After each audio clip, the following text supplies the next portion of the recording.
اللہ کی عبادت کریں، عبادت سے برکت آتی ہے۔ حضرت ابو ادریس خولانی رحمت اللہ علیہ حضرت معاذ بن جبل کے شاگرد تھے، تابعی تھے، تابعی بزرگ تھے۔ فرماتے ہیں کہ میں جب سے حضرت معاذ بن جبل کی صحبت میں بیٹھا نا تو برے کاروباروں سے میری طبیعت و چاٹ ہو گئی۔ کئی کاروبار میں دیکھتا تو جھوٹ بولنا پڑتا، اس میں بڑا کچھ کرنا پڑتا تو مجھے ڈر آتا۔ آپ فرماتے ہیں میں نے نا بڑی کوشش کی پر میری مرضی کا کام مجھے صوفی کاہل نہیں ہوتے۔ فرماتے ہیں میرے اندر طاقت تھی کہ میں حلال کما کے بچوں کو کھلاؤں پر میری مرضی کا کام نہیں ملتا تھا، حد ہو گئی۔ اور جب انسان نیکی کی طرف آتا ہے تو کچھ نہ کچھ آزمائشیں ضرور آتی ہیں، یہ پکی بات ہے، پکی بات۔ جب وہ غلط ملت کر رہا ہوتا ہے تو اس کو لگتا ہے سارا کچھ صحیح ہے، جب سیدھا ہوتا ہے تو بہت ساری پریشانیاں بھی ضرور آتی ہیں، یہ مزاج ہے دین کا۔ آپ فرماتے ہیں میں پریشان رہنے لگا، حالات خراب ہونے لگے، آزمائش سخت ہونے لگی، کاروبار بند ہو گیا، کام ہی کوئی نہیں ملتا تھا، میری بیوی ناراض رہنے لگی۔ ہلکا ہلکا تو اس نے مجھے کہنا شروع کیا، پھر جلال میں آ گیا، اور ایک دن مجھے کہنے لگی اگر آج نانا کچھ لے کے آئے تو بچے لے کے میکے چلی جاؤں گی۔ آپ فرماتے ہیں میں بڑا پریشان ہوا، نکل گیا فجر پڑھ کے کام کی تلاش میں۔ میں نے ظہر تک تلاش کیا لیکن مجھے کام نہ ملا۔ آپ فرماتے ہیں نہر فرات کے کنارے تپتی ہوئی ریت پہ میں بیٹھا تھا تو میرے دل میں خیال آیا بندوں کی مزدوری نہیں ملتی تو آج اللہ کی نہ کر لیں، آج اللہ کی مزدوری نہ کریں۔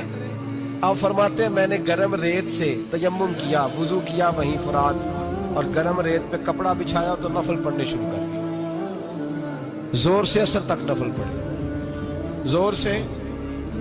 چلے میں ایک دعا کرتا ہوں، آپ آمین کہنا، اللہ کرے کہ ہم مغرب کے بعد والے نفل ہی پڑھنے شروع کر دیں۔ نبی کریم سید عالم صلی اللہ تعالی علیہ وآلہ وسلم کے غلاموں کا حال دیکھے، عبادت کا حال دیکھے۔ فرماتے میں نے کہا آج اللہ کی مزدوری کرے، زور سے اثر تک نفل پڑھے گرم ریت پہ، اور جب اثر ہوئی نا تو میں نے اپنے رومال میں نا تھوڑی سی ریت باندھ دی۔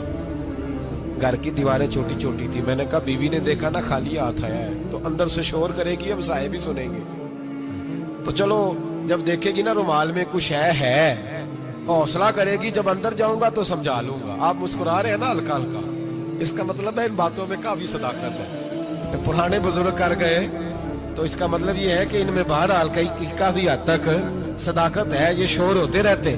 کہتے میں نے وہ کہا کہ چلو دور سے دیکھے گی تو گھر جا کے سمجھا لوں گا۔ آپ فرماتے پہلے میری بیوی دروازے پہ بیٹھی رہتی تھی، بچے بیٹھے رہتے تھے، منتظر ہوتے تھے کہ کچھ لے کے آئے، گھر میں فاقہ ہوتا۔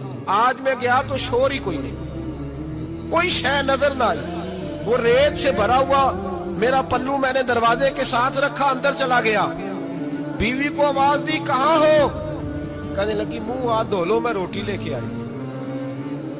ہاتھ دھو گئی، روٹی کدھر سے آئی؟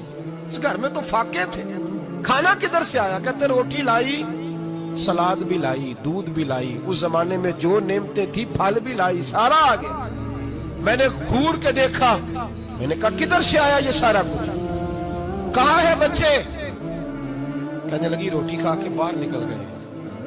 میرے دل میں خیال آیا میری بیوی کا کردار تو چاند سے زیادہ اجلا ہے، تو یہ سارا کچھ کیسے آیا؟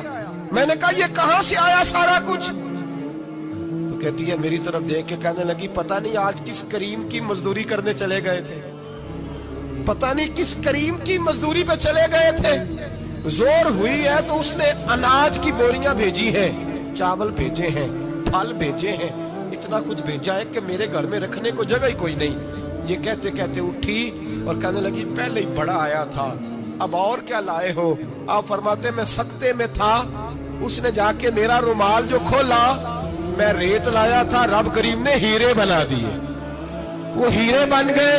آپ فرماتے کہنے لگی کس کریم کی مزدوری پہ گئے تھے؟ فرماتے میں اٹھا اور کچی زمین پہ سر سجدے میں رکھا، میں نے کہا مالک میں ساری زندگی دنیا راضی کرتا رہا، لوگوں کے دروازوں پہ کھڑا رہا، تعلقات بنا کر تھوڑی سی روزی کے لیے جدوجہد کرتا رہا، دھتکارا گیا، ستایا گیا، مولا میں تو تیرے دروازے پہ آج آیا ہوں، پوری دیہڑی بھی نہیں لگائی، زور سے سر ڈیوٹی کی ہے، اللہ تیری تھوڑی مزدوری کا اتنا اجر ملتا ہے؟